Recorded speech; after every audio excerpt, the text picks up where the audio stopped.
who can take initiative? Who can break the ice? What is monitoring? What is verification? What is validation?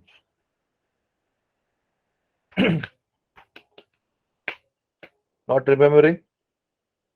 Okay, chalo, let us see. So yesterday we have taken so many definitions. So what is monitoring? Monitoring is an either action or activity that is used to either reduce or eliminate or prevent the hazard from entering into the food product. That is what the monitoring is. And yesterday I already discussed you monitoring is a current situation. So whatever is happening right now in front of you, that you have to monitor. Verification is the past activity because whatever you have monitored, that has to be verified because you should know whether the system is running as per your this thing as per your decided parameters or not, as per your decided time or not, as per your decided pre-decided temperature or not. So verification is required. Normally verification is done once in a shift rather or once in a day. It is done by the senior person, most probably either QA/QC person or senior supervisor or shift in charge. Okay. So in monitoring, we take lot of, we see lot of activities and we observe lot of things and we have to note it down. If it is a batch process, small organization batch process, then you have to write down in a logbook. If it is an automatic process, bigger organization, then there is a SCADA system. So automatically everything is already there in the system that you have to uh, you can find out and you have to take the printout and you have to see, or maybe on a screen also you can verify. Okay, download also and verify also whether system is going as per the intended uh, things or not. Okay. Validation, I told you, validation is the most important thing because there are two validations. One is one is a process validation, another is a equipment validation. So validation of equipment in the sense whether the equipment is running as per what is promised by the manufacturer or not. If it is pasteurizer, then at particular time and temperature, it should kill the pathogen. If it is a concentrated machine, then at particular time temperature, it should evaporate the product or evaporate the moisture content and gets concentrated. If it is a mixer machine, then in particular time period, maybe 3 minutes to 4 minutes, 5 minutes, it should mix all the dough in a proper manner.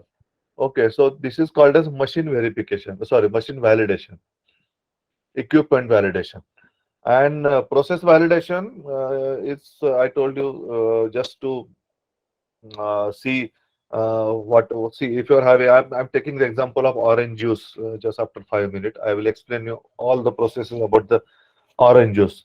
So orange fruit is there, and your intended result is or a product is packing of the orange juice. Okay, so take example of real fruit juices. Okay, so orange fruit is there as an input, and output is Tetra packed orange juice. Okay, so it is a complete process is there.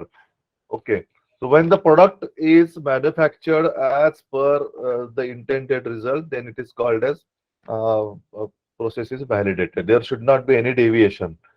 So there is a sorting, then there is a peeling, then there is a pulping, then filtering because you have to remove the seed portion, then albedo portion, and then all other sacs, juice sacs also. That also you have to remove. So filtration plays important role. Then there is evaporation. So evaporation is not done in open pan. It is done in a under vacuum so that all the color, flavor, nutrients are properly retained. Okay, then you have to balance the pH also. You have to balance the TSS also. So maybe you have to add some uh, additives. You have to add some ingredients in that. Then there is a bottling process. After bottling, there is a capping. After capping, there is a labeling. After labeling, there is a cleaning of the bottle because on the outside surface there is a spillage of the juice. So once it is cleaned, labeled, then it is kept in a carton boxes. Carton boxes are properly sealed and then it is stored in a finished goods storage and then there is a dispatch. So if the all the things happens in a properly decided manner, then it is called as process validation. And another third is a product validation. So equipment validation, process validation, and product validation. So product validation is nothing but the shelf life study. Okay. So you should know what is the shelf life of your product. Okay. So there is an in-house study, real-time study, and there is an accelerated study. So who can tell me the difference between real-time study and accelerated shelf life study? Anyone? Anyone? Sir, I'm not sure, but real-time study may be when no preservatives or nothing such chemical is added, which increases the shelf life. So, uh, No, no, no, no. It is not like that. Real time in the sense, how much actual time take for the product to get spoiled. Okay, if you are manufacturing bread, just keep bread at ambient temperature. Whether the bread might be might contain preservative or might not contain preservatives, it is your recipe. It is your formulation. Okay, so nobody will challenge that. If it is a added preservative, it will give you a good shelf life. It is a natural, then it won't give a shelf life. But whatever the product is manufactured, you have to keep it in a control room under ambient temperature conditions, and you have to see how the product gets spoiled. Maybe after 2 days, 3 days, 4 days, whatever it may be. Okay, if it is a ghee, then it has 6 to 8 months shelf life. So you have to keep the ghee in your control room under ambient temperature, and every 15 days or every week you have to study whether there is any rancidity, whether there is any contamination has happened, whether there is off flavor, off taste, whatever. Okay. And at particular time, you can say this product is now spoiled, so no one can consume it. So that is the end of the life of that particular product. So this is the real time study. You can do this study because 8 months you cannot wait for a plant you cannot stop the plant for 8 months and then you will start the production. No. So for that purpose, you are doing some accelerator study also in a lab, maybe in-house lab or maybe outside lab. It's up to you. And they will create the conditions and they will accelerate the shelf life, and they will see whether the product will withstand for so many days or not. Okay, it is called as accelerated shelf life study. So if your intention is that okay, my product should give me with the help of this process and all the conditions, time, temperature, pressure condition, I should get 6 months shelf life. So in real time, you should get the six months shelf life. If your 6 months shelf life is not happening, maybe your product is getting spoiled after 5 months or maybe after 5.5 months, then again you have to do the root cause analysis. Why it is happening? Is there any issue in the process, or is there any issue with the hazard, or is there any issue with the handling of the product? So what is that exactly creating issues in the product? Okay, that you have to study. And if you realize that all the things are okay, but still the product gives for 5 months of shelf life, that means your prediction is wrong. So you have to reduce the shelf life up to 5 months. Okay. And then you have to make a label and send it to the market. Okay. So it is a validation. So product validation, process validation, and equipment validation. So validation plays important role in HACCP. It is the most important concept. Okay. So we'll see a sir, bit detail. Yeah, yeah. Go ahead. can you please Yes, explain accelerated shelf life again? Like which kind of see, conditions are provided? it is a laboratory condition. Okay, so in a laboratory, the product is kept at ambient temperature. Then the temperature conditions are increased in the oven. You might have seen the oven in a laboratory also. Okay, so they will keep on increasing the temperature condition. The way the ambient condition varies. Okay, if you see the Pune, I can tell only from Pune only. In Pune, night temperature is 20 degree. Day temperature is 37, 38 degree. So there is almost a double temperature during the daytime. So definitely there is a lot of swing happening into the environmental conditions. Okay, so daytime product reaches to 37, 38 degree, nighttime it cool down to 20 degree. So because of this variation, a lot of chemical reaction happens into the product. All product, not only ghee, all products. Okay, so it has direct impact on the product. So in that case, your shelf life may vary. Shelf life may change also. If there is a constant temperature conditions, like you can say Himalaya, Jammu and Kashmir, or maybe in south, extreme south like Chennai, where constant temperature is always 37, 38, 40 degree. So there is no drop in the night temperature, or there is a little bit rise in the day temperature. That's all. But there is no extreme temperature like what we observe normally in Maharashtra. Okay, so extreme temperature is there. So it has impact on a shelf life. So accordingly, because you are selling product not only in Chennai, because you are selling product all over India. So you have to find out the different temperature, condition, and environmental factors which are impacting on the product. So Himalaya, you will have different. Then coastal region, you will have different. Then Bhubaneswar or Orissa, you are different. Jharkhand, you are different. Gujarat, you are different. Maharashtra, you are different. If you go to uh, this Vijayawada side, the temperature, environmental conditions are different. Chennai temperature conditions are different. Then Karnataka temperature conditions are different. If you go to Pondicherry, then again temperature, environmental conditions are different. So collectively, you have to study if you want to sell your product all over India basis. But if you want to sell product to specific region only, like Maharashtra or maybe Karnataka or maybe Jharkhand or maybe Orissa or maybe some other Gujarat, so in that case, you have to do the study of that particular environment only. Okay, so depending on your size of your company and depending on the nature of the product, whether it is sold all over India basis or particular region basis, all the laboratory people, they will collect the information about that particular region and they will try to implement in the laboratory conditions. Okay, there are some errors, but yes, almost 90-95% result gets accurate. So they keep the product at ambient temperature. They keep the product at 20 degree. If it is in Maharashtra, then they will keep the product at 40 degree also, extreme conditions also. And they will study the fluctuation taking place in the nature of the product. Whether there is any chemical changes taking place, whether there is any test variation taking place, whether there is any color variation taking place, whether there is any nutritional losses happening in the product, whether there is any bacterial contamination either increasing or decreasing into the product. So this is how a total uh, in-house study is conducted in a laboratory. It is called a shelf life study. Okay. And it is mandatory actually because on label, as per new labeling law, it is mandatory to write the expiry date. And whenever you write expiry date, so by law, it is mandatory you should have a shelf life study, either in-house shelf life study or laboratory shelf life study.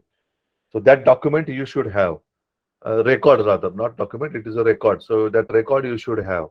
Okay, and based on that record, you can say, yes, my shelf life of the product is this many days or this many months.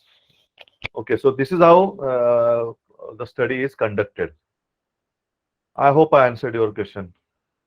Yes, sir. Yes, sir. Now it is clear. Okay, yeah. Any other doubts? Okay.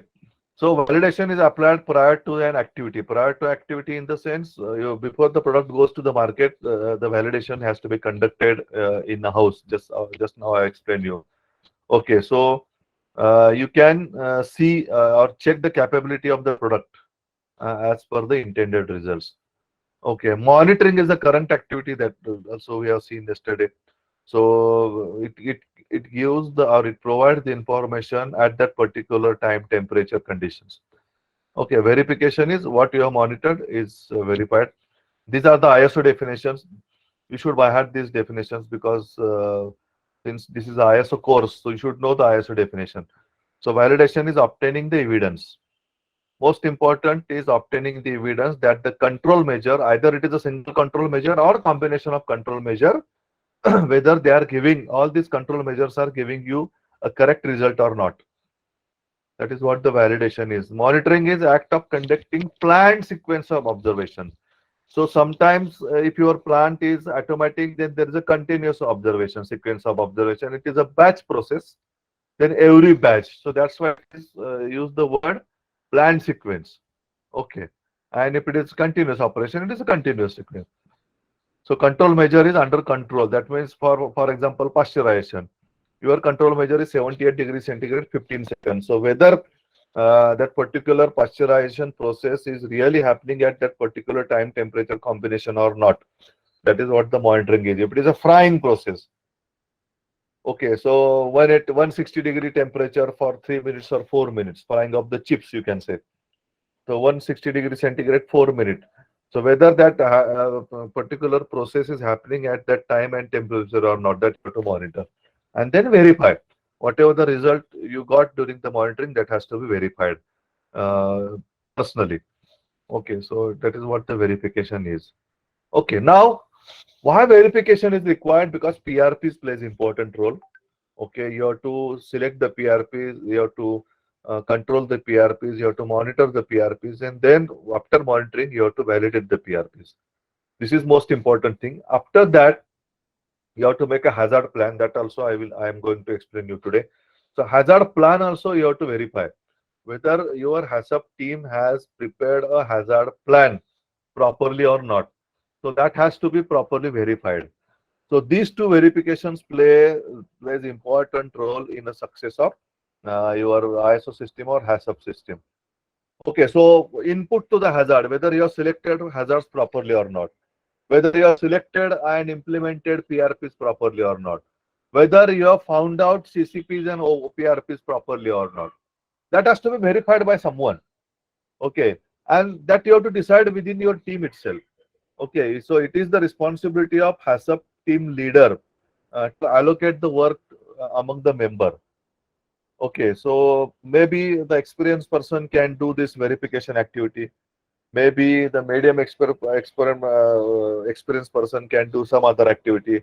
Maybe the microbiologist have some other role. Maybe the engineer have some other role. So depending on the strength of your HACCP team, you have to give the responsibility, roles and responsibilities, and you have to find out who can do the verification activity, because again verification requires lot of technical knowledge, experience also, and knowledge about the system, your system. So if you are manufacturing any product, that knowledge about the product line you should have, and it's a thorough knowledge, not only a knowledge, but you should have a thorough knowledge. So input to the hazard, what hazard you have selected, then PRPs, how many PRPs you have selected, how you have implemented, how you have controlled, then OPRP selection and controlling, and procedure. So procedure verification is important, whether you have made the procedure in a proper manner. For example, cleaning and hygiene. This is the most important. That's why every time I'm giving you the example of cleaning and hygiene. This is the most important procedure in food industry, or sanitary procedures, most important procedure. Because in cleaning and hygiene, dilution factor plays important role. We have discussed, I think, yesterday. Okay. If the dilution is wrong, your result is wrong. So procedure, you have to prepare a procedure in such a manner that even if the new person can work on this cleaning and hygiene activity, he should do it in a proper manner. So again, there is a scientific study. You have to do the different dilutions, do the cleaning activity, take a swabs, send the swabs into the laboratory, find out whether the organisms are survived or organisms are killed, and you have to keep on doing the dilution till all the pathogens are killed at least. I won't say all the bacteria, but at least pathogens should be eliminated. So that particular point, you can say this dilution is correct dilution or important dilution as far as our activity is concerned. Because see, you have to do the different type of dilution or formulation in toilet bathroom. You have to do the different type of formulation for your factory floor. Do the different formulation for common touch points like staircases, windows, doors, knobs, your table, chair. All these factors are important. Then you have to do the different dilution for cleaning up your vehicles, transportation vehicle inside, outside. And for everywhere, you have to take the swabs and you have to verify and validate. Not only verify, but you have to validate in a laboratory. So that's why verification plays most important role. Most important role. Okay, and that is the reason why we have arranged this training program, because internal audit is the most important tool for the verification. Most important tool. Okay, but the thing is, audit gives the overall performance of your factory, not process, but it gives the overall performance of the factory. Okay, so and who can verify the person? The person who does not monitor. See, many times, again, I observed during the audit that the person who monitors, at the end of the day, he verifies. So it should not happen. It is very wrong process. The person who monitors should be a different one. The person who verifies should be a different one. Otherwise, there is a conflict of interest and you will get the biased results. Okay, so just keep in mind that both these persons should be a different one. Okay, so CCP verification, food safety system verification, food safety validation important. I told you three validations: equipment validation, process validation, product validation. Then regulatory compliance verification is also important because whether you are complying to statutory regulatory requirements or not. In short, validation is a science, verification is the confirmation, reconfirmation or checking, and calibration is the accuracy. Can somebody explain me about the calibration process? What is calibration? And it is a document or record. Yes, please. What is calibration? Who can explain me? I hope I'm audible and slides are visible. Yes, please. Sir, a calibration process is the testing of equipment which are working in proper or not. Okay. Okay. I want little bit clarification. Try to discuss from technical point of view. You are just giving me a layman's definition. All of you are technical people, so try to describe from the technical point of view. Yes, anyone? Which is the correct technical word for calibration? Anyone? Those who are working in a laboratory, industry people, or students, I think they should know because calibration is a part of the syllabus. If I have studied in 1990s, then you might have studied in 2000 also, 2010 also, if you are fresher, in a better manner. Anyone? So what is calibration? Correct technical word is measurement of uncertainty. Remember this word. It is a measurement of uncertainty. Okay, so most important because if the laboratory results are wrong, your system will be wrong. Your self-lab study will be wrong. Your results will be wrong. So calibration is most important. Okay, so it is called as measurement of uncertainty, and calibration is done for all measuring instruments, not all the instruments. It is necessary for the measuring instruments. Okay, so burette, pipette, your conical flask, then your pH meter, your thermometer, all types of thermometer, your Brix meter, okay, your oven, so because it is controlling the temperature, pressure gauges, okay, your volumetric apparatus or volumetric flow meters which are in the pipeline. Okay, so all this requires calibration. So it is an accuracy. So which standard is used for NABL accreditation? Anyone knows? NABL, what is NABL? Anybody knows quickly?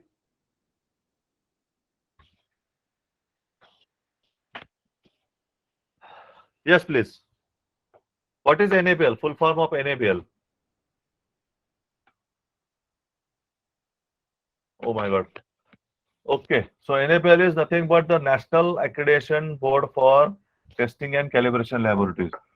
It is National Accreditation Board for Testing and Calibration Laboratories, and it is a statutory requirement of the Food Safety Act that each and every measuring instrument has to be calibrated at least once in a year.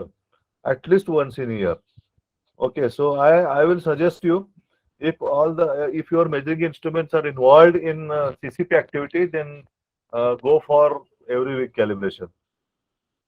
Okay, go for every week calibration. Then only you can your CCP will be properly maintain, and you will get the good results. Okay. So that is what the calibration is.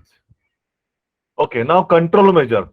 So what are the control measures? PRP, OPRP, and CCP. These are the three control measures which are commonly used in the food industry, and we are concentrating on food industry. So we'll cover only these industries. Okay, these control measures only. So effectiveness of the control measure is most important. Yesterday I told you all the processing steps are control measures. All the processing steps, and from these processing steps you have to differentiate between OPRP and CCP that we have already discussed yesterday.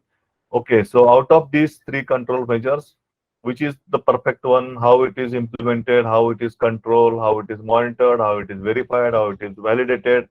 That is what the food safety teams work actually. Okay, and there are two aspects. So one control measure can control many hazards, or in other way, many control measures are used for controlling a single hazard. So can somebody give the example of this in from your industry, of course? Those who are in industry, they can at least share.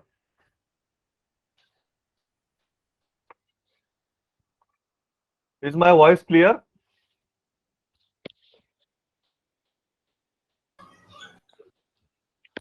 Yes, tell me. You have to give me the examples where one control measure is used to control many hazards and many control measures are used to control single hazard. Can you give the example? Okay, I will give the example. Okay, so these are the control measures. These are the general controls. Huh? This is not the answer of my question. I will give the answer. So these are the general control measures. Example: filtration, pasteurization, thermal processing, acidification, fermentation, disinfection, and so on. You can add control measures into this as per your industry activity. Okay, so bakery, it will change. Dairy, it will change. For water and water-based or beverages industry, it will change. Fruits and vegetable processing, it will change. Okay, so this is the common example I am giving you, common control measures. Okay, now this is the answer of my question. A single hazard may require multiple CCPs. Okay, so acidification, thermal processing. See, take example of curd. Curd is made from the milk itself. So initially milk is pasteurized. So pasteurization removes what removes? It removes pathogens. It inactivates or deactivates alkaline phosphatase enzyme. The same milk is used for the making curd. So curd making acidification. That's why the pH of the milk is neutral, but the pH of the curd is always acidic. Shelf life of the milk even after pasteurization is 3 days, but the curd is around 10 to 15 days. Okay, so these are the two control measures. These are the multiple CCPs like pasteurization, acidification, or fermentation, you can say, which are used to control Clostridium botulinum and even pathogens or even enzyme also. Okay, and another example is single CCP for controlling the bacteria, like frying, you can say. So frying is the which actually eliminates all the bacteria, not only pathogens, but it eliminates all the bacteria. Even blanching. What is blanching? Anybody knows? What is blanching? Sir, it is a Yes, mild heat treatment for fruits and vegetables. but what is the objective that Enzyme you will get to? Inactivate browning Yes, enzyme. Inactivate the enzymes. yes. So enzyme inactivation is the major, and along with that, there is a surface killing of the organisms. Okay. So surface killing भी होता है, enzyme भी inactivation होता है. So multiple hazards controlled by a single CCP, that is blanching. Okay, so you have to find out such types of examples in your industry. Okay, and this is how you will learn this system. Okay, so monitoring procedure, you have to ask this question. So it is also called as YY analysis. In today's world, it is called as YY analysis. We used to call them 4Y1 husband analysis. 4W 1H analysis in our time, but now it is called as YY analysis. So what, when, where, how, and who.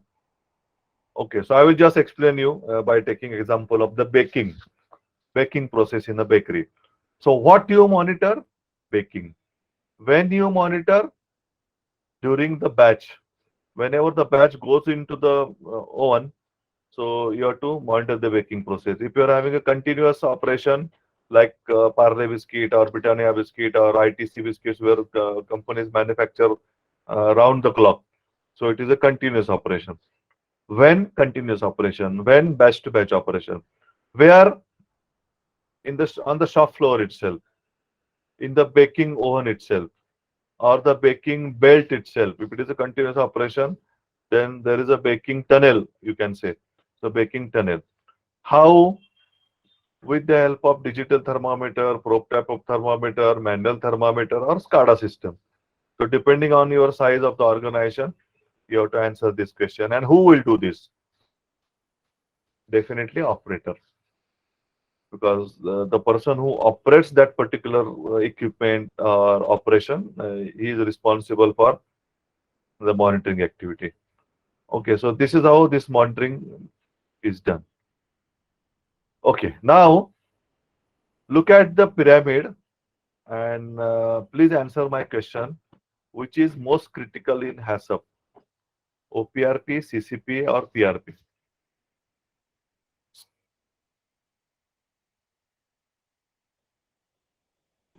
CCP. Okay, can you justify why CCP?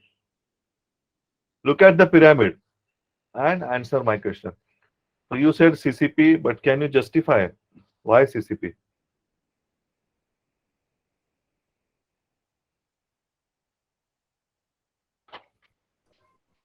CCP में वो हमारा last control measure point है. Okay, उसके बाद हमारा product पे control नहीं रहता. okay. तो इसलिए आपको CCP लगता है. Any other answer? PRP. Why PRP? Can you justify? Because it is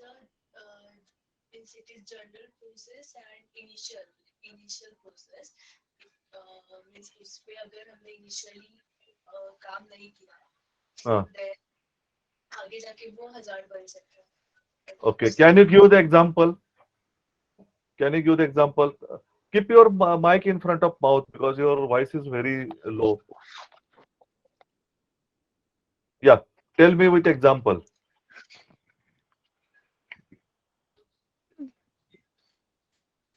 Yes, please.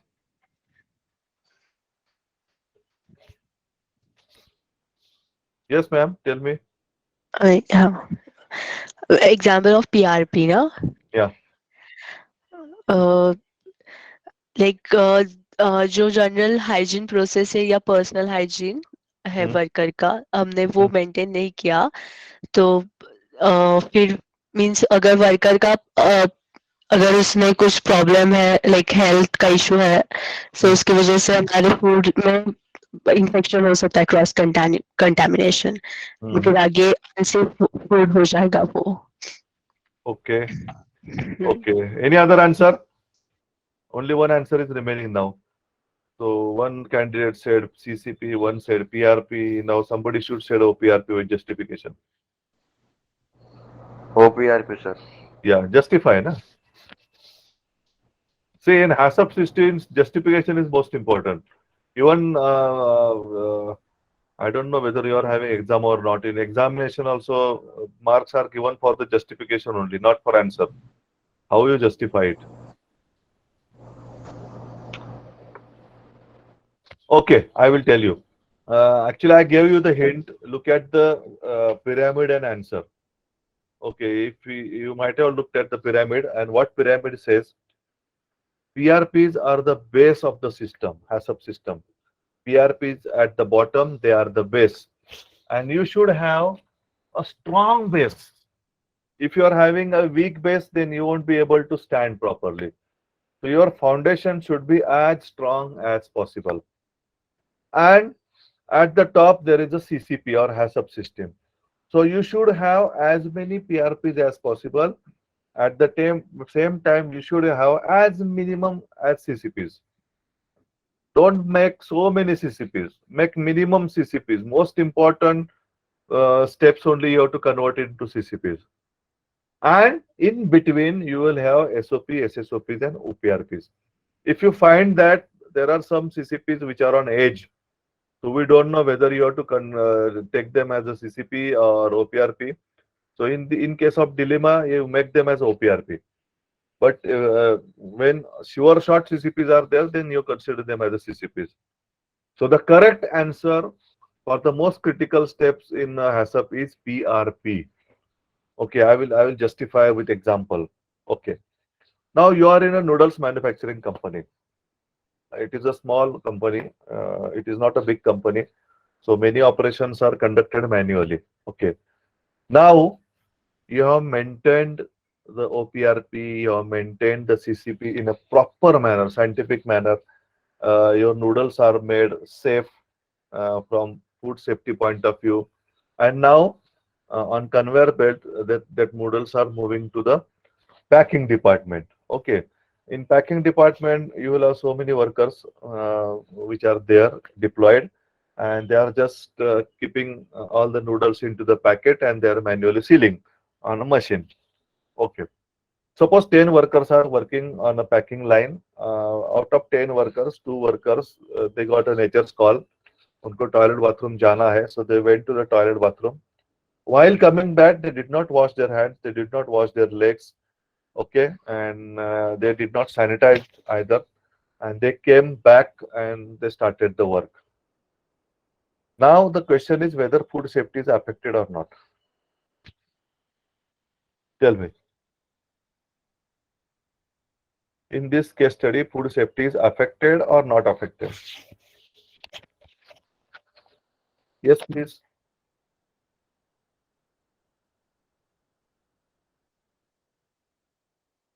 Yes, please. My voice is clear.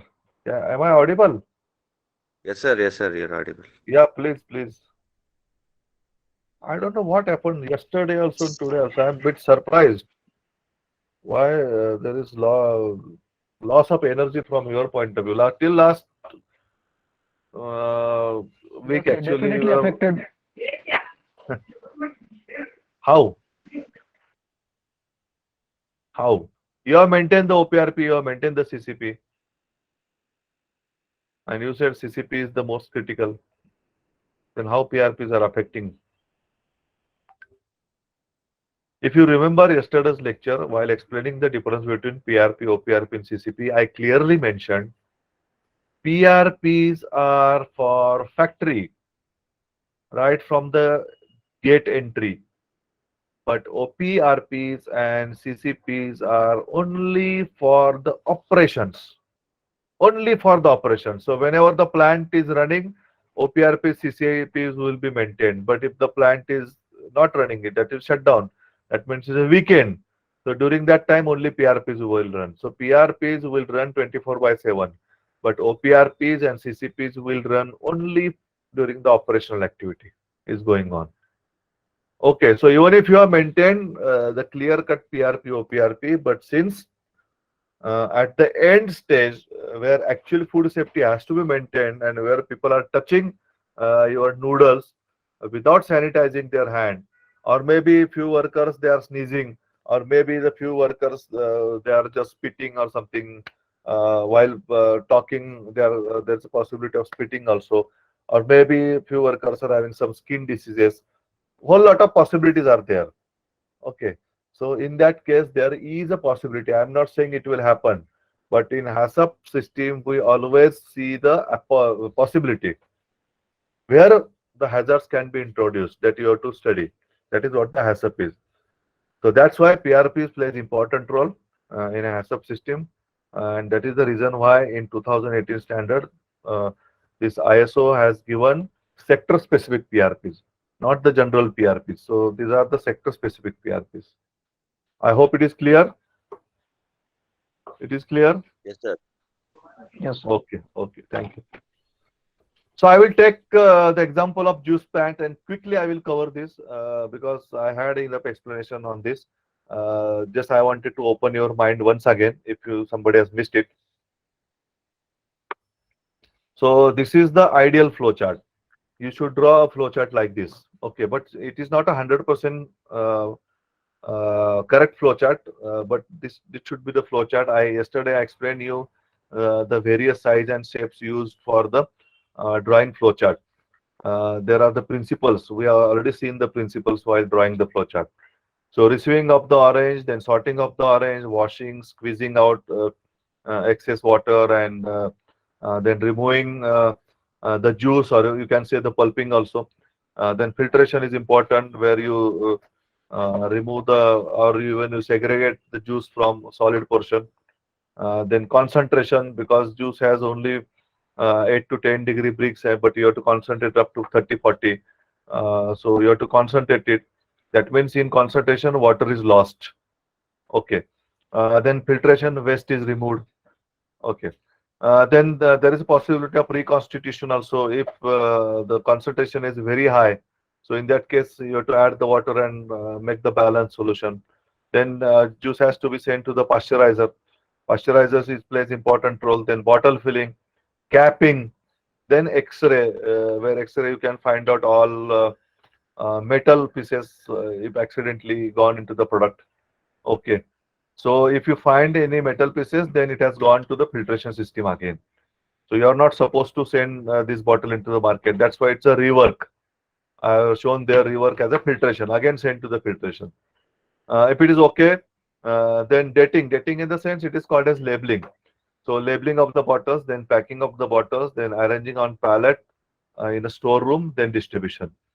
Okay, so this is the general flow chart where you will find 16 steps. So all these 16 steps are control measures. Now we have to go for hazard analysis and we have to go for decision tree. So combined chart I have made for you. I will just share with you. Okay. So sample has a plan. So you have to draw a chart like this. So first is process name.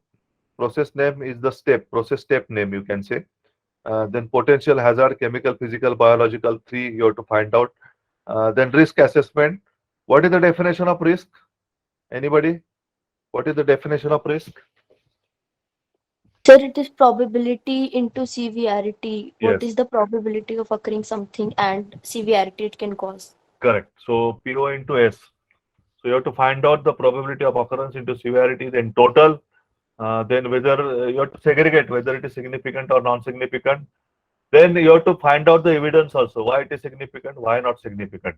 Then control mechanisms, which control measures you applied as a HACCP team member or HACCP team leader, which control measures are applied, and then apply the 4 questions which I yesterday explained you on the decision tree. So put their questions, all the 4 questions, and lastly, then you have to find out whether it is OPRP or CCP, PRP, OPRP, or CCP. Okay, so I will just take one example of PRP, OPRP, and CCP. So first step, receiving of the orange. So physical hazard, probability of occurrence is very minimum, but severity may be high. So total score is 4. Whether it is significant, no, because yesterday we have already defined 1 to 4 non-significant, 5 to 10 moderately significant, and 12 to 12 and above all are significant. So it's not a significant explanation. Maybe the unclean orange, but you can clean it. So you can receive the oranges from the farm itself, where all these are unclean oranges. But yes, you have fruit washer where you can clean it, and probably you can reduce this hazard in the next step. So where is the control measure? This approval of the supplier. So if you are buying from the farmer, then you can give your specification to the farmer. If you are buying from any supplier, then you have to give your specification to supplier. So there is no need of applying 4 questions because it is a not significant hazard. So in the first step itself, it is giving you no significance. So it comes as a PRP. Chemical hazard, yes, there are chemical hazards at the first step because maybe the pesticide residues are there. So yes, there is a possibility of chemical hazard coming onto the on the surface of the oranges, but it is not threatening to the product because we are peeling that. So after peeling, all the peels are removed. Okay, and only inside portion is edible portion is considered for the juicing purpose or pulping purpose. So definitely, even if it has chemical hazards, but during peeling, these chemical hazards are totally eliminated. There is no possibility of contamination. So again, it becomes a non-significant risk. So again, approved supplier and taking the COA, that is certificate of analysis. So this step becomes a PRP. Now take example of OPRP. Second stage, sorting of the orange. Why sorting is required? Because sometimes during transportation, so few oranges might get damaged, or maybe during harvesting also few oranges or few orange fruits, they have exceeded the uh, ripening processes, so they are overripe. So it has to be removed, because even ripened fruit and even the damaged fruit during the transportation, it has to be discarded. So there is a possibility of biological hazard. So probability of occurrence is 3, risk is severity is 5, so it comes to the 15. So 15 is moderate risk. So evidence is presence of rotten oranges or spoiled oranges. So control measure, once you receive the oranges and then you are supplying to the processing.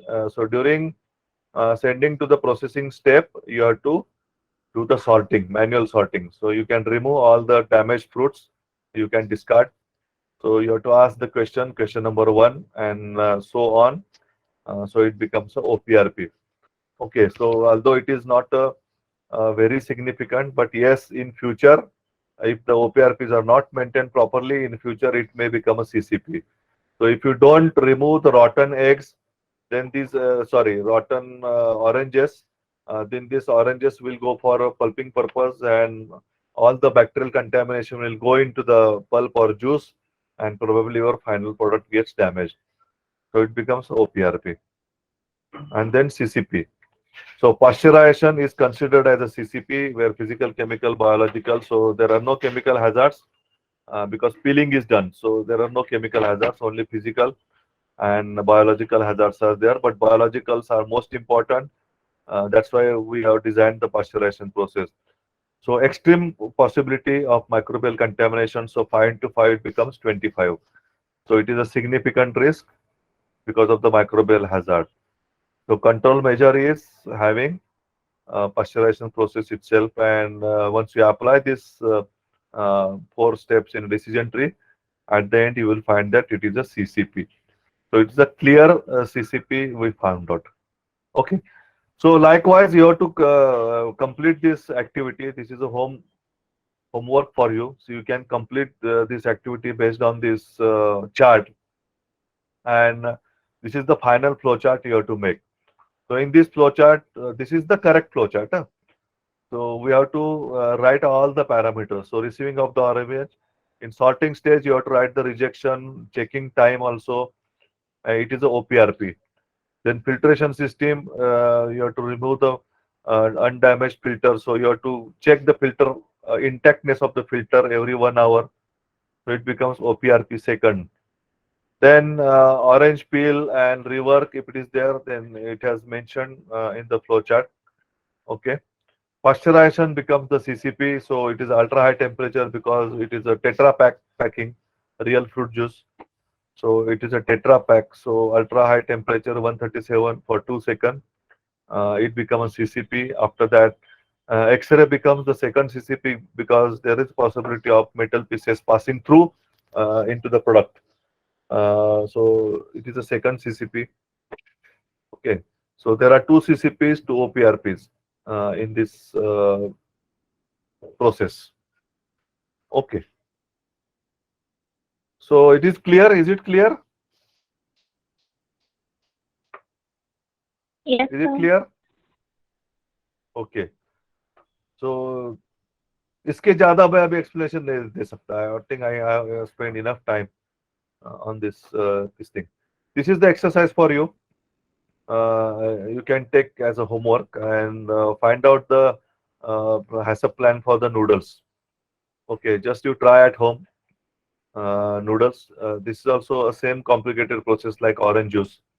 Okay, so you can try at home noodles. If you have any doubt, you can contact me. I will solve your doubts. Okay. So now making the HACCP plan. So whatever the CCP, OPRP, and PRP you have created, now make into the HACCP plan. This is the chart for the HACCP plan. So you have to write the operational step, write the hazard, then control measure, critical limit, monitoring method, corrective action, responsibility, and record. So this is the sample chart. With the help of this chart, you have to prepare a HACCP plan. So one example I am taking for you. This is a biscuit manufacturing example I am just giving for you. Purposely, I am taking different example just for your understanding. Okay. So operational step, you have to write raw material and packing material.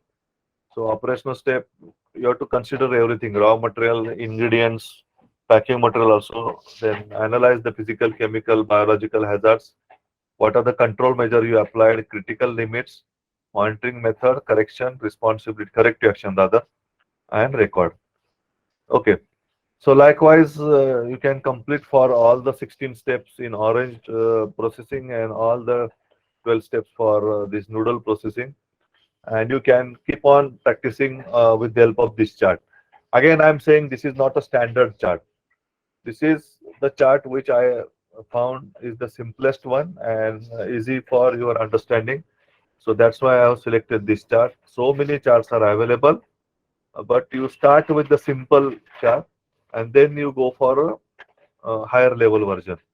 Okay, so this is the simplest chart you can try where you will find out so many things here.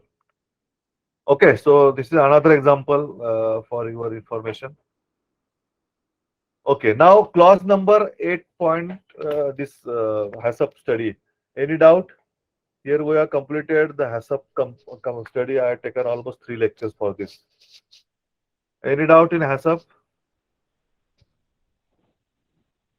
Anything No, sir.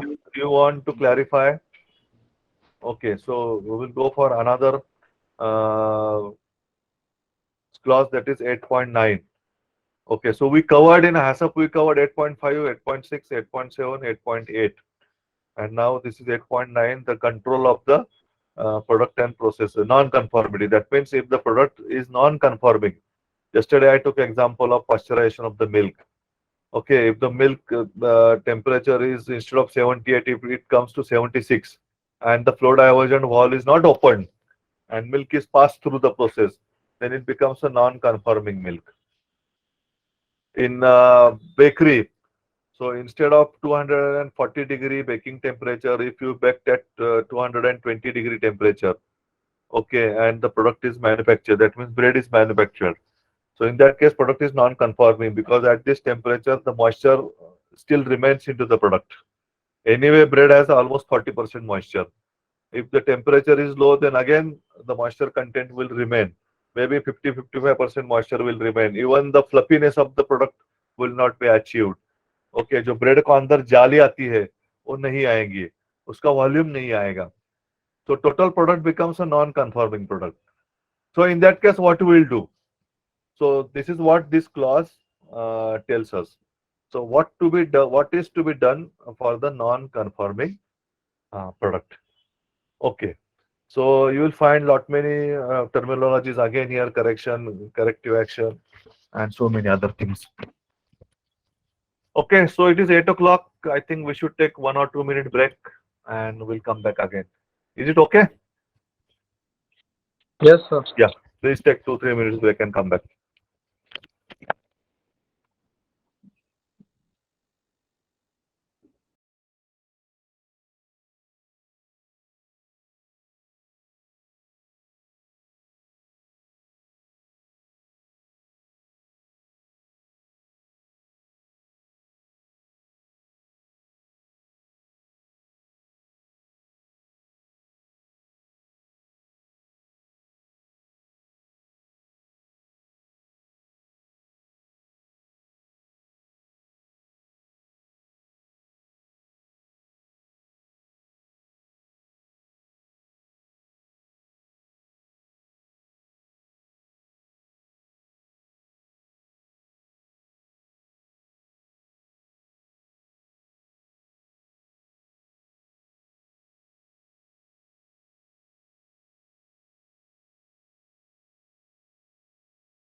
Okay, because in many times what happens,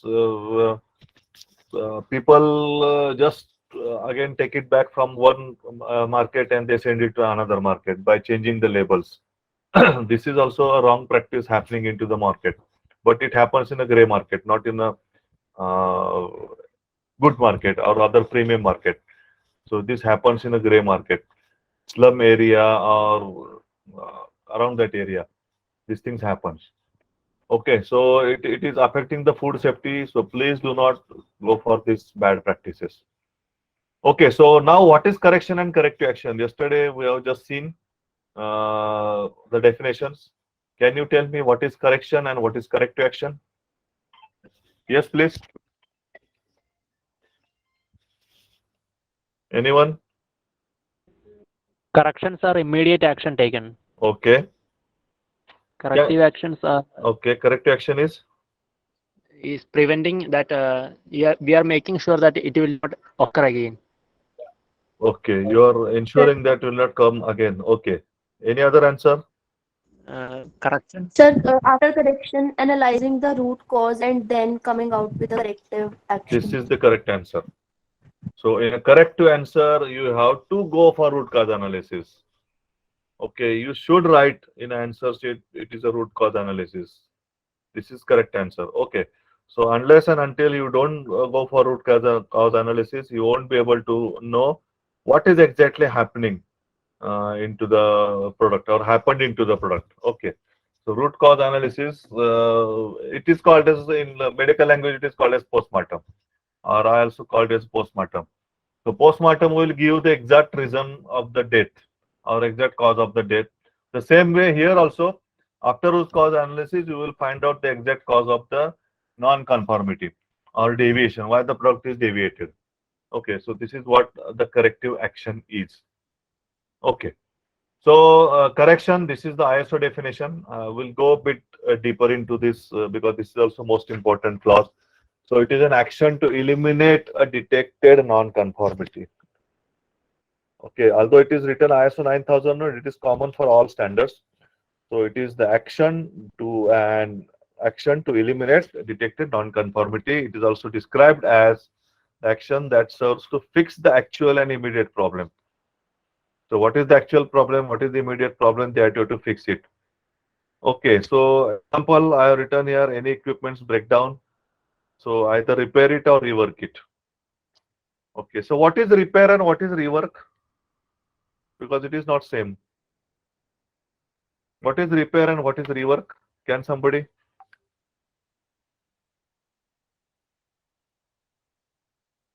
Can somebody? Sir जो repair होता है sir उसमें है ना हम उसे जो गलती हमने की है हम उसे वापस से रिपेयर करके उसी चीज को कंटिन्यू कर सकते हैं और जो रीवर्क होता है तो सर हमें जो प्रोसेस पे हम जहाँ अटक गए हैं जहाँ जहाँ हमेरी गलती हो चुकी है तो हमें वापस से वो प्रोसेस को नए नए स्टार्टिंग से चालू करना Rework, rework कब कर? When you will do the rework and when you will do the repair? For Sir, example, आपको मैं example देता हूँ. Take the example of biscuit again. There is a baking line of the biscuit. Okay. And Yes. the temperature for the baking is 180 degrees centigrade for 3 minutes. Okay. Yes. And instead of that, somehow the temperature become 100 and instead of 180, the temperature is 160 degree. And another situation, temperature remained the same, 180 degree, but the time instead of 3 minutes, it is 1 minute. So what you will Yes, do? sir. What you will do? Rework? You will do the rework or you will do the repair? Sir हम उसे rework करेंगे repair तो नहीं कर सकते Okay, why not repair? Sir क्योंकि sir उसका अगर हम उसे रिपेयर करने की कोशिश करेंगे तो सर मे बी टेस्ट में चेंजेस आ जाए Okay. नहीं हो सकता सर, रिपेयर नहीं होता वो, हाँ? it cannot be repaired because already point making हो. देखो मैंने आपको सिचुएशन दिया है. मैंने सिचुएशन क्या दिया था? There is a baking line for biscuit. In first incident, yes sir yeah, go ahead, sir. Go ahead. Yes sir एक और सर एग्जांपल है जैसे सर हम गुड़ की चाय बनाते हैं तो हाँ. सर गुड़ की चाय में कभी कभी ऐसा होता है कि कुछ प्रॉब्लम हो जाते हैं कि सही टेम्परेचर पे या फिर गलत टाइम पे हमने गुड़ डाल दिया तो चाय फट जाती है Correct. तो सर वो टाइम पे हम उसे रिपेयर नहीं कर सकते, रिवर्क ही हमें करना पड़ता है। रिवर्क भी नहीं हो सकता उस केस में। यस सर, नहीं हो सकता। फटी हुई चाय में क्या रिवर्क करोगे, मुझे बताओ। हाँ सर, वही तो सर, वो एक हाँ। एग्जांपल दिया। और सर इनकेस अगर मिल्क में अगर कुछ फट जाए तो सर हाँ। हम उसे दूध का पनीर बना सकते हैं। लेकिन it is not a good paneer. It is हाँ not a sir. good paneer. It is yes not sir. a good paneer. So again, there is no repair, no rework. According to me, it has to be disposed of. Yes sir. Okay. Actually, मैं आपको बताता हूँ क्योंकि there is a big difference between these two words. लेकिन हम simultaneously इस्तेमाल करते हैं। मैंने आपको what I said in a baking line where biscuit is manufactured. So instead of 180 degree temperature, you take it as you consider it as 160. Maybe the operator was not doing the work properly. Temperature remained, so time remained the same, 3 minutes or 4 minutes. So 4 minutes instead of 180, he took 160. Okay, तो उसका क्या होगा result? What will be the result of the biscuit? Sir वो थोड़ा सा कम bake हो जाएगा, लेकिन सर फिर भी हम उसे थोड़ा बहुत जैसे एक ही यूनिट का करके हम उसे वापस से 160 डिग्री तक के का टेम्परेचर पे करके हम उसे थोड़ा ठीक कर सकते हैं, Yes, थोड़ा it सा और is बेक करके। correct. It is called as repair. Yes sir. It is called as repair. So you found that the biscuit is not properly baked. Okay, so in that case, what you can do, you recycle the process again, and you can increase the temperature by 20 degree for 1 minute or half a minute. तो आपको validate करना पड़ेगा, maybe 1 minute. So again, the temperature is increased to 180 degree temperature, but the time is reduced to 1 minute. So in that case, you are repairing the process, and you can make a biscuit. This is one case study. Another case study, instead of 180 degree temperature, if there is 190 degree temperature and 4 minutes time, what you will do? Same line, same biscuit line.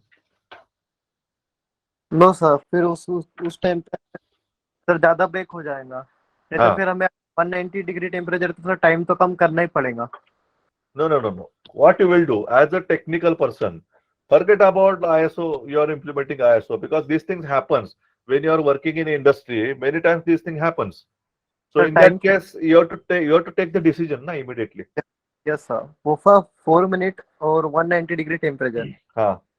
Yes sir, वो time पे नहीं sir हो जाएगा sir, क्योंकि sir 5 minute पे हम 180 degree temperature रख रहे थे। No, I mean, I'm just giving you example. These are not the correct parameters. हाँ हाँ हाँ I'm just giving you the example. So in that Sir- case, what will happen? Because of retake- that, retake करना पड़ेगा। don't say retake, it is rework. River Okay. So in this situation, because the temperature is slightly increased, there is no complete charring of the product. Yes, there is a overbaked product, but the products are not charred, or products are क्या बोलते हैं, जला नहीं है पूरा product. Okay. The still product is in a better condition. I won't say it is a good condition, but it is in a better condition. So in that case, what you will do? You can again collect all these biscuits and you can reprocess it or rework it. That means in a coming batches, you can small quantity you can again add into the coming batches, and you can rework it. But third situation I am telling you, instead of 180 degree centigrade, if it is there is 210 degree temperature for 3 minutes, 4 minutes, what you will do? Sir temperature क्या बताया sir आपने? 200 degree temperatures. Degree temperature और 3 minutes. Yeah, 3-4 minutes. नहीं sir, over bake हो जाएगा। Overbake होगा. Product is charred actually.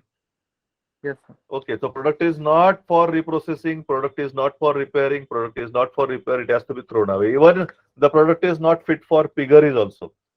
Because many times, Sir, but- हाँ, next Yes. जैसे हमने ओवर बेक कर लिया है, जैसे एक बैच अगर ओवर बेक हो चुकी है तो सर जो नेक्स्ट के जो 3-4 बैच होंगे तो हाँ। वो अगर सही बने तो सर हम जो फर्स्ट वाली बैच जो खराब बनी है या फिर ओवर बेक हुई है थोड़ी सी, तो हाँ। सर हम उनके साथ मिक्स करके उन्हें भी तो सेल आउट कर सकते हैं ना। कर सकते हैं. See, again I am telling you, this is not the standard. Yes sir. It is decided by the organization. Yes What you feel, but you have to decide from food safety point of view. Food Sir, safety point of view. Yeah. जैसे kit में अगर एक over bake रहा तो negligible है। Negligible, correct? हाँ। It is possible, quite possible, and it is happening. Yes, Because I won't tell you the name of the brand, but many times I find overbaked biscuits in that particular pack. Many times I find, and purposely I consume these biscuits, and there is no as such uh, strong variation in the taste. Okay, it is acceptable. It is acceptable. Okay, so again, it is decided by the organization, but you have to consider from the food safety point of view. Okay, so I think you understood now what is rework and repair. So Yes, sir, yes. these two concepts you should understand while doing this correction and corrective action. Okay, so these are all the clauses I have written. So I won't read these clauses. You can read from the standard itself. I will give the example because I will give more focus on the example. Now, what is corrective action? So corrective action is the action to eliminate the cause of non-conformity. Most important sentence. Eliminate the cause of non-conformity. It is called as root cause analysis. Find out why it has happened. Now, take the example of again baking process. I gave you 3 cases. You have to find out why it has happened. Why instead of 160-degree temperature, standard temperature, there was a 140-degree temperature or 50-degree centigrade. Why it was 170, 80-degree temperature? Why it was 200-degree temperature? What was the reason? Whether the operator is not doing work, okay, or the sensors are not proper, because normally in this baking process, if the overheat takes place, the sensors immediately they sense and the system is switched off till the temperature is lower than what is expected. Okay, it is switched off. That means sensors are not working properly. Okay, so you have to find out, you have to sit, you have to find out the root cause and eliminate the root cause. If the sensors are not working, change the sensor. Don't repair the sensor. You change it. You change it. You see, look at the airline industry. There is no correction. Airline industry works only on corrective action principle. They won't go for correction. If they find something not comfortable with the plane or aeroplane tires, they will change it immediately. If they find something fishy, then they will change that particular spare part only, new spare part. They won't take risk.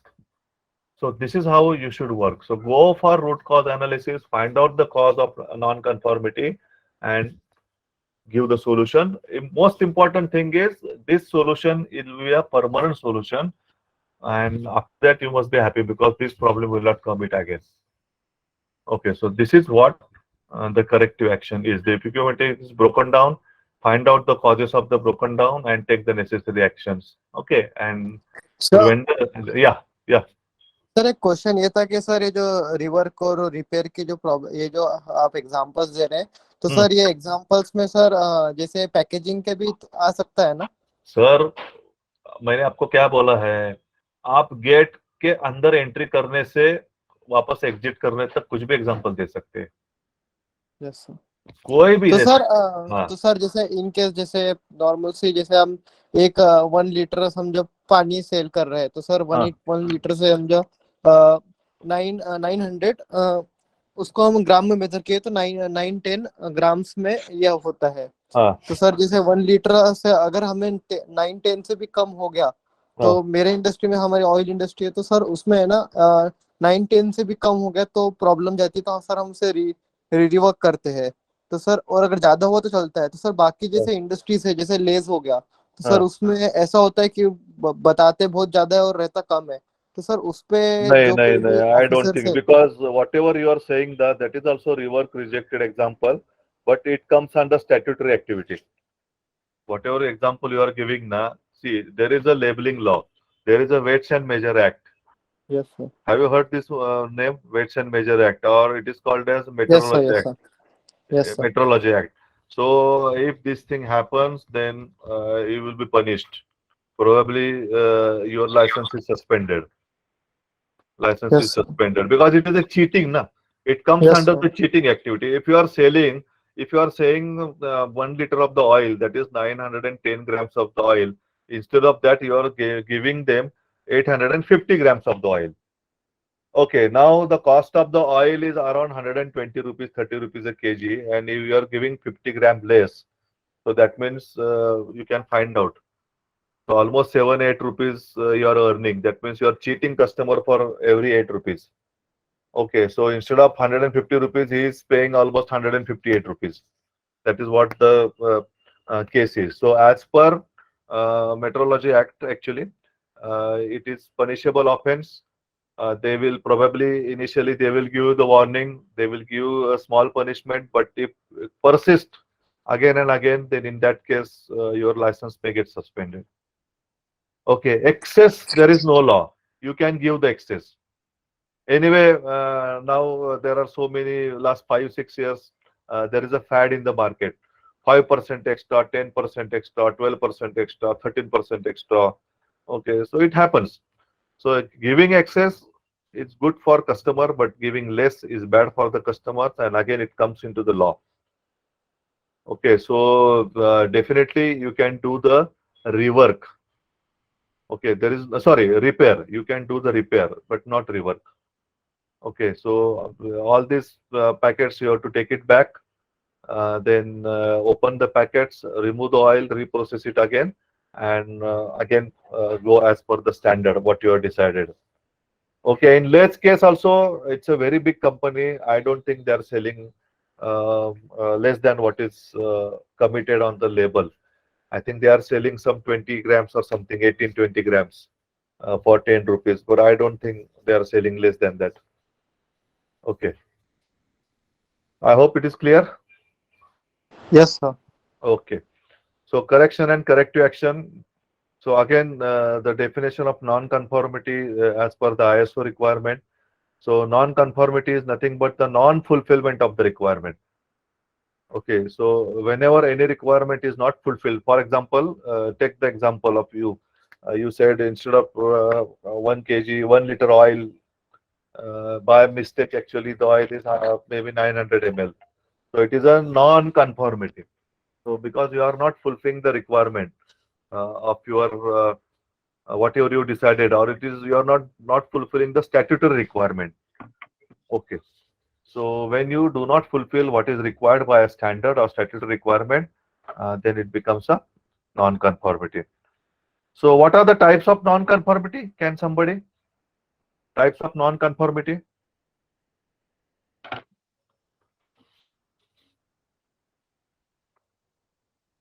Anyone?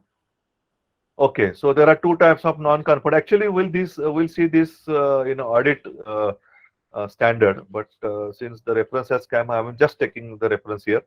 So major non-conformity and minor non-conformity. Okay, major non-conformance and minor non-conformance. Okay, so non-conformance report has to be made. So this is the process for the non-conformance. First is correction, then corrective action and root cause analysis. Okay, so these are the yeah.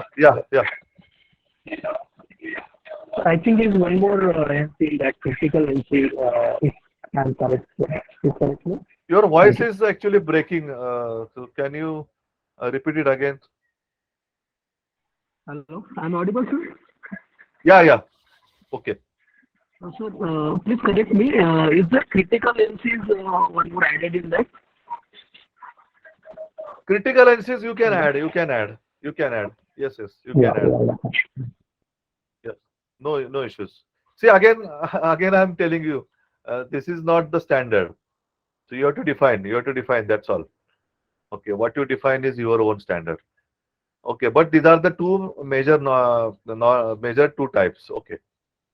So major NC is when there is some major significant weakness or failure.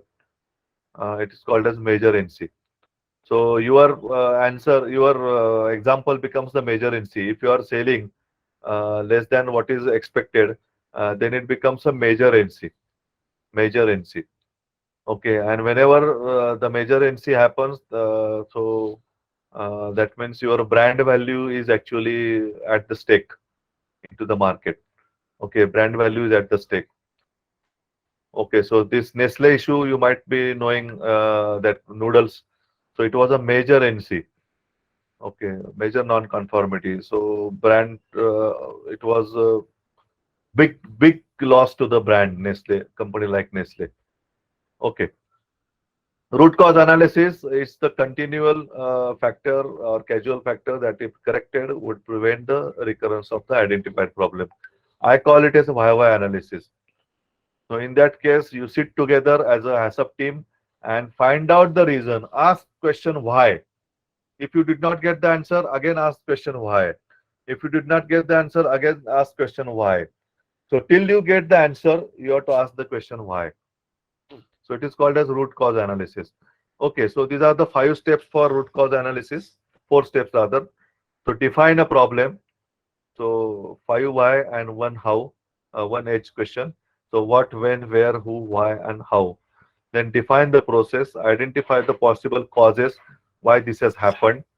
So there may be a fishbone diagram, there may be other, so many other techniques or tools used. Okay, for this root cause analysis. Okay, so you can do it and you can find out the reason why this problem has occurred. Okay, and implement the solution. So whatever the solution you will give, it is a permanent solution. Then the problem will not occur again. Okay. So non-conforming product, you have to identify. It is the responsibility of the HACCP team to find out the non-conforming product, and they should not. They have to ensure that product does not go into the market. Before selling it to the market, they have to segregate it, isolate this product, keep a red tag on that, so that this product will not go into the dispatch room. Okay, and find out whether it is reworked or whether it is repaired. So, are rejected and disposed it of. So, it is the responsibility of HACCP team. So, corrective action, I have already explained. Same slide is there, so I will not repeat it again. Okay. So, non-conforming product. Okay, so not fit for processing, production process, or recall from the market. If you find any product which is non-conforming, can you tell me the non-conforming product which has to be recalled from the market? Take an example. Your product was good till it was dispatched, because before dispatch also there is a one final inspection happens. It is called as cutout report. So before sending it to the market, also last time the QC department does the final analysis and sends the market. But sometimes there are products which goes to the market and some non-conformity occurs there. So can you share that example? Anyone? Anyone? Sir, milk. Milk, okay.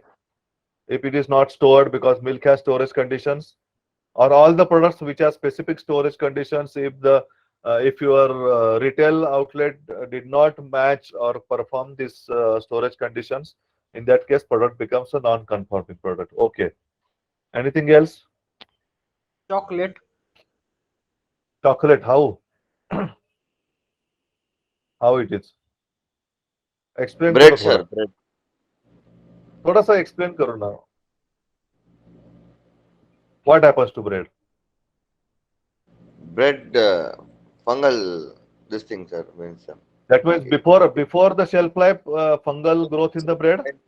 With fungus, That is then what. it is No, recalled. no. But what my question is, before the shelf life is completed, if the bread develops fungal growth, that's what you want to say. Yes, sir. Then it is a validation issue. That means your process is not validated, product is not validated. I told you, na. Whenever the product loses the shelf life before the actual shelf life, then it becomes a validation issue. Yes, it is a non-conforming product. You have to recall it. Okay. So maybe non-conforming product takes place during processing or during the retail activity also. So, or you have to, it may arise during the production process or from the recall from the market. Then rework of the material in process. So rework material is in process, final product that has not met the quality or safety parameters, and it is fit for reprocessing. Okay, so I already explained this, so I'm just quickly moving. That is called as rework. If you find any plastic contamination in the product or hazard, any hazard into the product, physical hazard into the product, so in that case, you can call it back and find out whether you can reprocess it, rework it. You have to find out. That is the decision of the HACCP team and QA/QC people. So jointly they have to sit and they have to decide whether product can be reprocessed or reworked. Okay, so rework material has to be labeled fit for processing, and if it is a non-conforming material, it has to be labeled for discarding. Okay, so this labeling, this communication plays important role. As a HACCP team, you have to communicate to all members in the plant. So this is for discarding and this is for rework or reprocessing. So communication is most important. Okay, so again, where the rework involves removing the product. So many times what happens, product is packed. Okay, so while reworking, you have to open the pack. So packing material has to be discarded, because packing material you cannot use it again, whether it is tin, whether it is bottle, whether it is can, whatever it may be. You have to, again, you can, of course, you can use the bottles, but there is again a different process. You have to send it for cleaning activity, sanitation activity, then disinfection, and then you can reuse it again. Okay, so especially beer bottle, wine bottles, you can reuse it again. Okay, but the plastic packing material or can packing material, once it is opened, packing material is discarded, only product can be reworked or repaired. So while in a storeroom, you have to take care that rework material must be protected from exposure to the microbial, chemical, extraneous matter. Okay, so it is better if it is possible, then you should provide a separate space for this type of material, separate place. Okay, don't give a place in a with along with the good material. Otherwise, there is a confusion sometimes. In a hurry situation, your worker may get or may dispatch these products again into the market. Okay, so it is better you should have separate place for this activity. Okay, so while reworking, most important, you have to maintain the hygienic conditions. So the reason for showing the gloves is, or hand is, you have to maintain the hygienic conditions. Okay, so you cannot bypass the hygienic practices while rework. Okay, you have to maintain it. So non-conformance is if the temperature is not maintained properly in a refrigeration, it becomes non-conforming product. Non-potable ice. Can somebody tell me what is potable ice and non-potable ice? By law, there is a differentiation. One ice is called as white ice and another is called as blue ice. Anybody knows this? What is it? Sir एक dry ice भी होता है जो portable होता है. हाँ, dry ice is different. Dry ice it is called as carbon dioxide, na? Yes sir. CO3. CO3. Yes sir. My question is, what is the difference between white ice and blue ice? What is potable ice? What is non-potable ice? Because FSSAI has clearly defined this.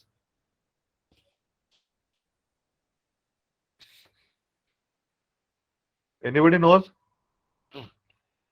Okay. So FSSAI, yeah, please go sir ahead. जो blue eyes होता है, blue eyes जो होता है, हाँ, तो sir वो एक पैकेज होता है सर, उसमें पैक करके आता है हाँ, सर. वो पोर्टेबल रहता है और सर उसके लिए इतने पता है कि वो पोर्टेबल होता है. और जो नॉर्मल व्हाइट आइस होता है हाँ. सर, वो पोर्टेबल नहीं हो सकता है. उसको मे भी हमें बहुत कम टाइम तक के लिए हम उसे ट्रांसपोर्ट कर सकते हैं. Okay. Yes. Any other answer? Any other answer from other participants? Okay, actually your answer is wrong. आपने reverse answer कर दिया. The blue Yes, ice, sir. reason for the blue ice is it is non-potable ice. People should recognize, and purposely poisonous chemical is added. The blue colored poisonous chemical is added, and it is only for ornamental purpose or decoration purpose. जो शादियों में आपको जो आजकल ice के बहुत सारे sculptures दिखाई देते हैं, so Yes, that is sir. made up of blue ice. It is not for potable purpose. It is for non-potable use only. And your regular ice or white ice, it is a potable ice. It is made from the potable water. Okay, so this is the difference.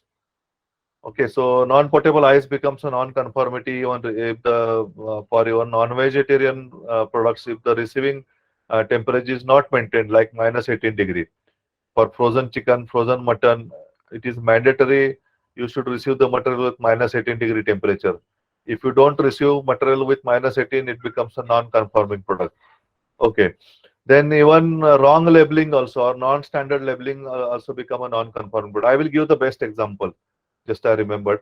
In 2018, 31st of December 2018, still I remember the date. I was in a which dairy? Dinshaw Dairy, Nagpur. I was in a Dinshaw Dairy, Nagpur for training purpose only. Okay, it was the 31st December 2018, and it was almost 10 o'clock in the night. I was having a round with the MD. So after completion of the training program, he said, "Let us go for a round. I will show you the factory."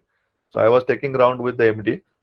10 o'clock in the night, and packing unit, milk packing unit was there, and I was just standing. I was discussing with the MD, and I don't know what happened. Actually, I just took out one packed milk, and I was just reading the label, and suddenly I realized that instead of 31st December 2018, they have printed their 31st of December 2019. Okay.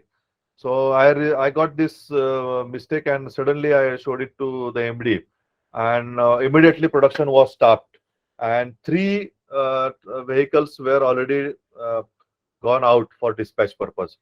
But their system, recall system, was such a strong. Actually, I was surprised. Within 10 minutes, they got the traceability. Within 10 minutes, they got the traceability. One vehicle was almost, I think, 80-90 kilometers traveled. The driver were given instruction, come back. One vehicle was dispatching milk in the Nagpur itself. That vehicle was asked to collect the milk and come back. And another vehicle was also around Nagpur somewhere. So within 10 minutes, traceability was over, and all the vehicles they recalled back. Okay, so they were having such a strong recall system. Okay, so non-standard labeling. So it happens actually. Okay, it happens in February also when I was in the industry. So that time also this incidents happened. So 28 or 29 February. So that day actually by mistake one of the worker, it was manual operation. So he printed 29 February, and that was only 28 February month. So it happens, and we sold that into the market, and we realized after 2 or 3 days. Okay, so in that case we could not do anything because almost all product was sold into the market. Okay, so these things happens. You have to be very careful. You have to be very careful. Okay, so 30 days, 31st days, then 28 days, 29 days, especially when the year changes. So these are, then after that, what I did, after that, I made a red sticker, and it was taken to the production process and dispatch room itself. So these days you have to remember. These days you have to remember so that this problem will not occur again. Okay, so these are all called as non-conforming. Again, just sample basis I have taken. You will have many more examples like this. You can find out. Okay, so identify, then segregate, then quarantine and disposition.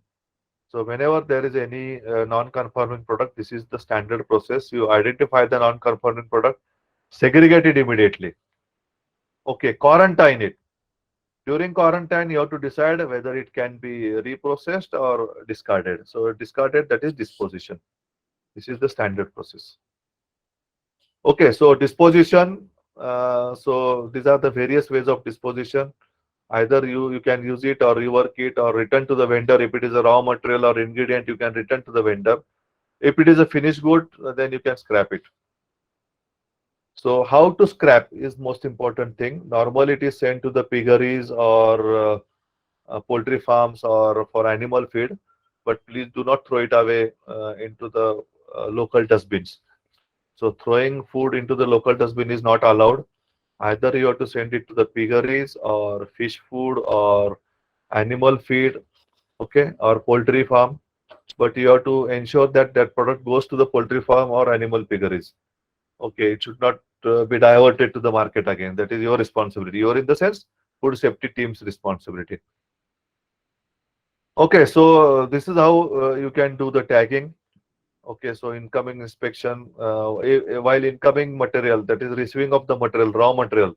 So in that case, you have to write accepted or conditionally accepted or rejected. Okay, so communication plays important role. Again, comes to clause number 5. Communication plays important role. So whatever you do, you should write it there. Write it there. Okay, so you can easily recognize. Today's example I will give you. In the morning time, I went to ISKCON temple. So today is this Janmashtami. So I visit ISKCON temple in Pune. It's a very big ISKCON temple is there. Okay, so I found all the volunteers, they were having a specific dress code, and they were having the specific colored caps also.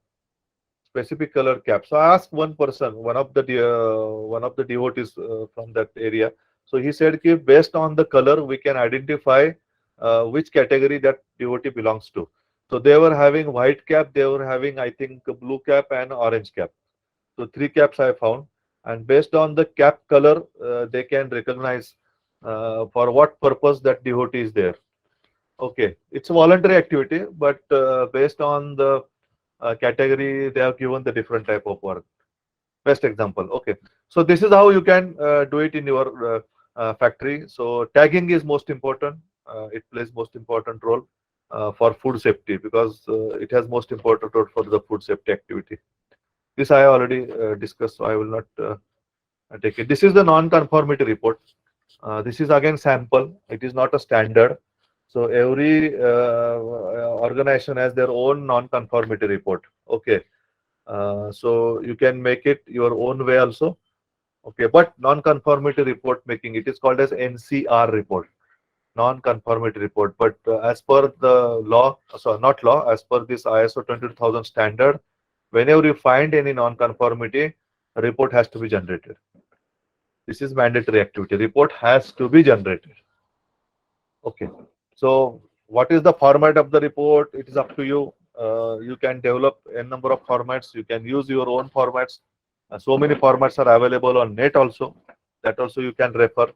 Okay, but report making is most important.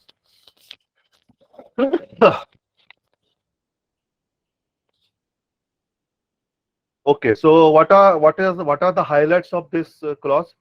The stored rework material shall be protected from the exposure to microbial, chemical, or extraneous matter. Because whenever you use the word quarantine, time limit has to be specified. You cannot quarantine material for 10 days, 15 days, 1 month. You have to specify the time limit. Non-conforming material which are unfit for rework shall be suitably discarded. Rework shall be suitably incorporated further into the process after controlling the present contamination source. And traceability record has to be maintained. If the product comes from the market, non-conforming product, so you should find out the traceability records. So these are the highlights of this clause number 8.9, that is controlling the non-conforming product. Okay, so any doubt in this clause 8.9.3? Any doubt? Yes, please.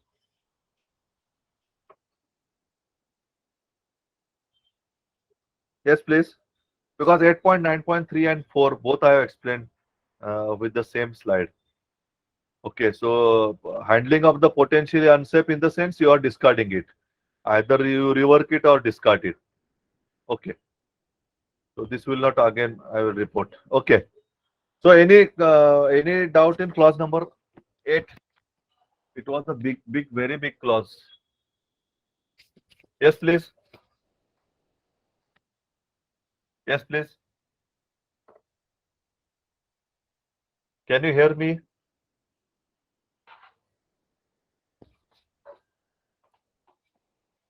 Sir. Can you hear No, me? sir. Yeah, please. Okay. So no doubt, shall we move ahead for clause number 9, Yes, performance sir. evaluation? Okay. Yes. Okay. Now why evaluation is required? What is your thought? Why evaluation is required?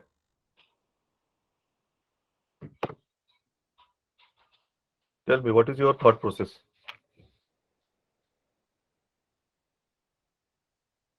Anyone? If you are working in industry, every year So there is a performance appraisal. So what is the performance appraisal? Yes, sir. Go ahead. to evaluate the performance, sir, of the whole year, Means what? Performance is what? What you consider in the performance? efficient work and effective work which was Okay, performed. okay. And here performance evaluation means what?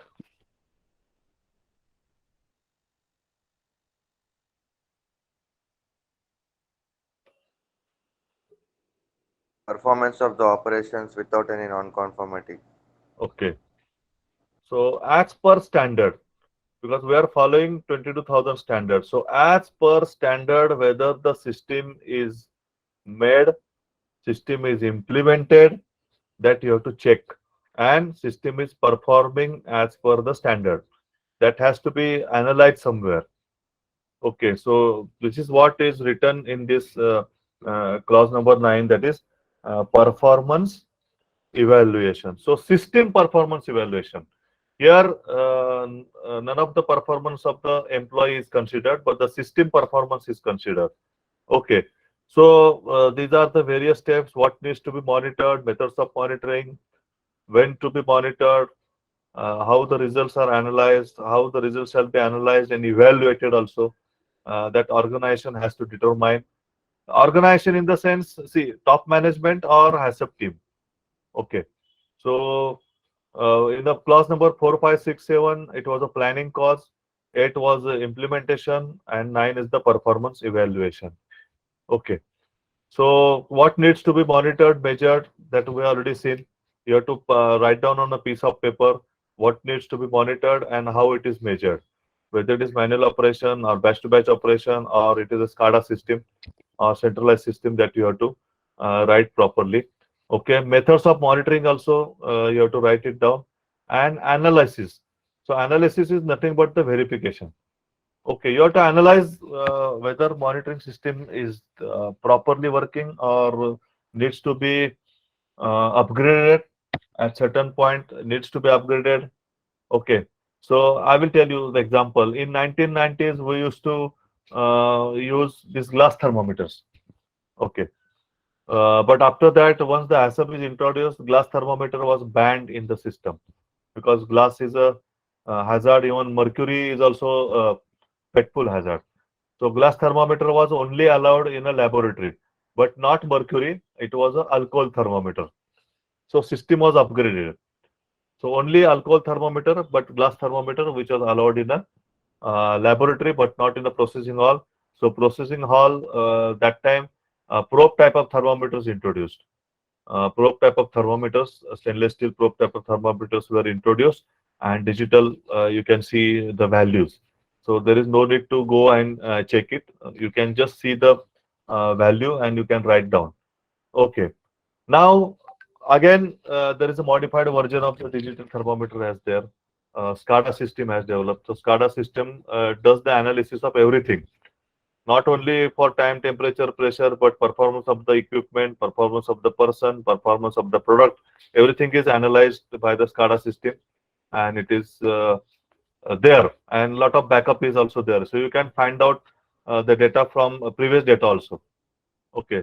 So this is how the changes took place. Okay. So monitoring temperature, time, pressure, humidity, even revolutions per minute. RPM is the revolutions per minute, is important. Measuring is acidity, pH, moisture, bricks, color, ID, OD, thickness, length, depth, etc.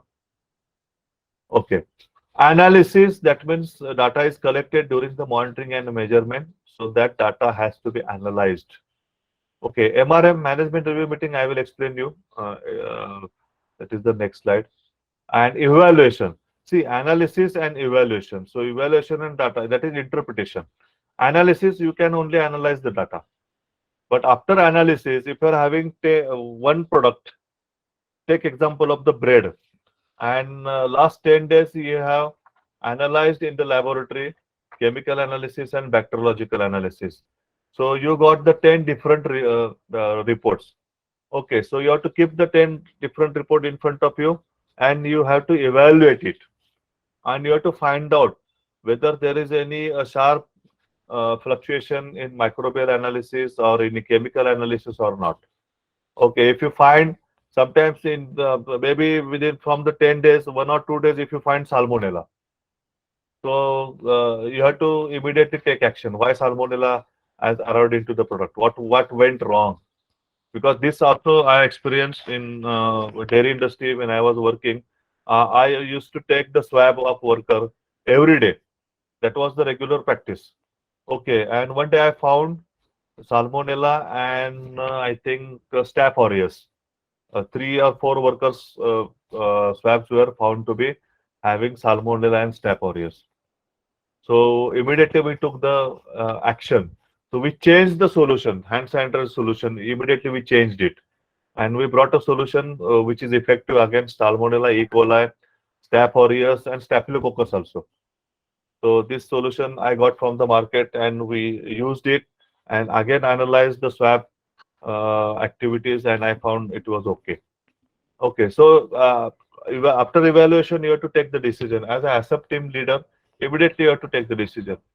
Don't wait for management to take the decision, because you are a technical person, you know what is to be done, and you have to implement it immediately. Okay, so how performance evaluation is done? With the help of audit. I told you, either inspection or audit, or finished good testing, raw material testing, packing material testing. These are the various tools of the evaluation, performance evaluation. Okay, but most important is, I have written in a red line, that is maintain the necessary records of monitoring, measurement, and analysis evaluation. You have to maintain the records. This is the evidence. This chapter, performance evaluation, clause number 9 chapter, will give you a lot of evidences. Okay, so you have to generate the evidence in this chapter. Lot of evidences you have to generate, collect it, and it can be utilized during the audit. So there are 3 types of audit, or 2 major types of audit, you can say, internal audit and external audit. So can somebody tell me what is internal audit and what is external audit? Anyone? What is internal audit and what is external audit? Or rather, I will ask you this question in different manner. What is first party audit, second party audit, and third party audit? Can somebody? Sir, yes, sir, I would Yeah. like to try. Yeah. Sir, first party audit is when internal audit is done within the organization. Hmm. And second party audit is when that internal audit team goes to their vendors and then they carry out auditing. And third party audit is when some authorities like NABL or some other authorities carry out auditing in some organizations. Okay, very good. So basically, first party is self audit, or it is called as internal audit. Second party is your vendor audit or customer audit, and third party is an external agency. Okay, where auditor is not from your organization, or you may not be knowing that auditor. So that is third party audit. Okay, so these are the various different types of audits, but we'll focus on internal audit because our main objective is the internal auditor course. Okay, so now till this 10 clauses, I have explained you these clauses from auditor's point of view. What is the difference between auditor and auditee?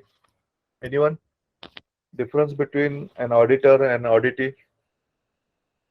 Anyone? Who is called auditor and who is called auditee? Nobody knows? The person who does auditing is auditor, sir. Okay, and auditee? The participant in the audit, sir. Yeah, organization. So you are auditing any organization. So in that case, that organization becomes an auditee organization. And the person who performs the audit process is called as auditor, whether it is internal or external, that is immaterial. Okay, so my reason was I'm explaining you these 10 clauses from auditee point of view. But now slowly I will take you towards the auditor's point of view, auditor seat. So right now you are in auditee seat, but slowly now I will take you to the auditor seat. Okay. Because auditor should know the auditee's process also. Okay, so that's why he should have a proper knowledge of the system, proper knowledge of the technical activities. That's why he should understand, and then he can become a auditor. So these are the various importances of this internal auditor. So what is the purpose of internal auditor audit? Then you have to make audit program, audit frequency, audit method, audit criteria, audit scope, then auditors list, audit representatives. Okay. So most important is purpose of the internal audit. So what is the purpose? To verify the process and effectiveness of the FSMS. That is the purpose of audit. Okay. So you should know what is the process and what is the effectiveness of the FSMS process. And internal auditor has to qualify himself. This is the internal auditor course. So once you get the certificate, that means you are qualified as an internal auditor. So you can perform the internal audit in any of the food industries, not in your organization, but in any of the food industries as an internal auditor. So you are qualified, or rather you will be a qualified internal auditor. But you should know the process thoroughly, effectiveness of the FSMS. You should know the FSMS standard thoroughly. Okay. These are the basic requirements of this internal audit. So you have to make a audit plan. So normally internal audit is conducted once in a year, but I will suggest you, it is better you go for once in a 6 month. Okay, so if something happens, you can quickly rectify and give the solution. Okay, so frequency is once in a 6 month.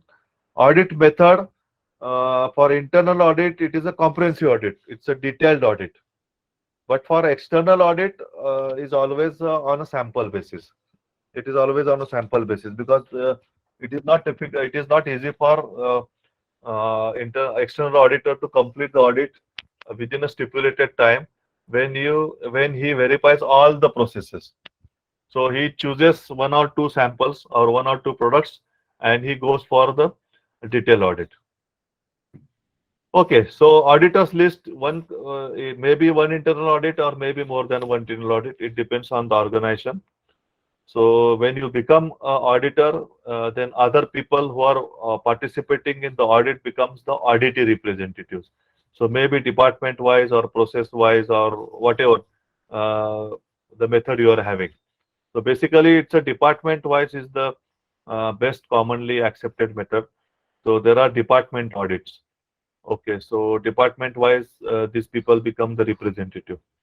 Okay, and you have to determine whether the FSMS system that you have implemented meets the requirement of the food safety policy and objectives.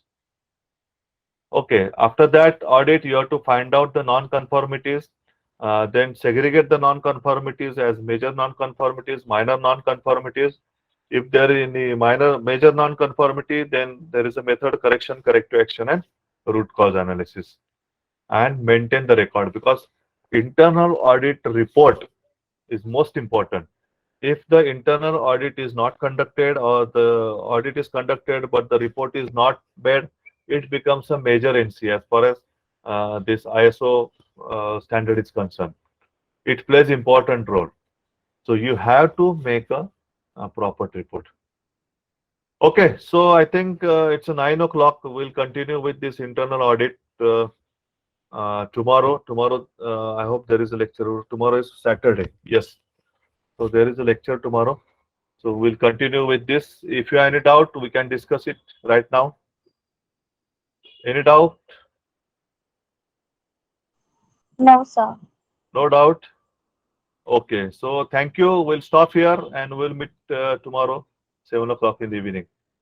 So again, I'm repeating, please go through all the standards, go through all the notes, and start completing all the activities which are given to you from time to time. Okay, so thank you. Good night. Take care. Bye bye. See you.